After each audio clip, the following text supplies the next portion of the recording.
নমস্কার বন্ধুরা, চলে এসেছি আবার একটা নতুন ভিডিও নিয়ে।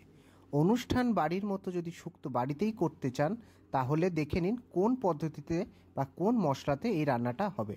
তার জন্য প্রথমেই আপনাদের সর্ষে, পোস্ত, নারকোল এবং কাঁচা লঙ্কা পেস্ট করে নিতে হবে। এরপর কড়াইয়ের মধ্যে দিয়ে দেবো সামান্য পরিমাণে সর্ষের তেল।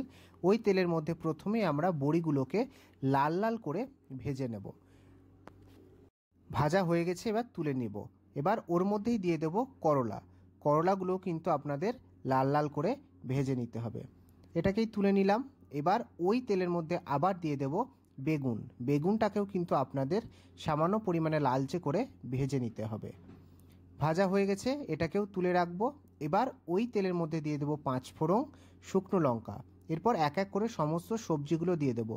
গাজর, আলু, রাঙা আলু, সিম, কাঁচকলা এবং ডাঁটা সমস্তটাকে কিন্তু আপনাদের একটু ভেজে নিতে হবে। ভাজা হয়ে গেছে, এবার ওর মধ্যে দিয়ে দেবো আদা বাটা এবং রাঁধুনি ও জিরে বাটা। এটাকে দিয়ে সামান্য পরিমাণে আপনাদের কিন্তু নেড়ে নিতে হবে। এবার আগে থেকে ভেজে রাখা করলা আর বেগুনটাকে দিয়ে দেব এবং দিয়ে দেবো প্রথমে যে পেস্টটা বানিয়ে নিয়েছিলাম সেটা দিয়ে আপনাদের কিন্তু হালকা নাড়িয়ে নিতে হবে। এবার এর মধ্যে আমরা দিয়ে দেব পরিমাণ মতো লবণ এবং চিনি। আপনারা যদি মিষ্টি মিষ্টি খেতে চান চিনির পরিমাণ বাড়াতে পারেন। এবার এর মধ্যে দিয়ে দেব 1 কাপ দুধ দেওয়ার পর আপনাদের কিন্তু গ্যাসের ফ্লেমটা লো করে দিতে হবে এবং ফুটে উঠলে এবার এর মধ্যে দিয়ে দেবো আগে থেকে ভেজে রাখা বড়ি এবং সামান্য পরিমাণে ঘি। ব্যাস, তারপর নামিয়ে নিলে রেডি হয়ে যাবে কিন্তু একদম অনুষ্ঠান বাড়ির মতো শুক্তো। থাকলে চ্যানেলটিকে সাবস্ক্রাইব করবেন এবং লাইক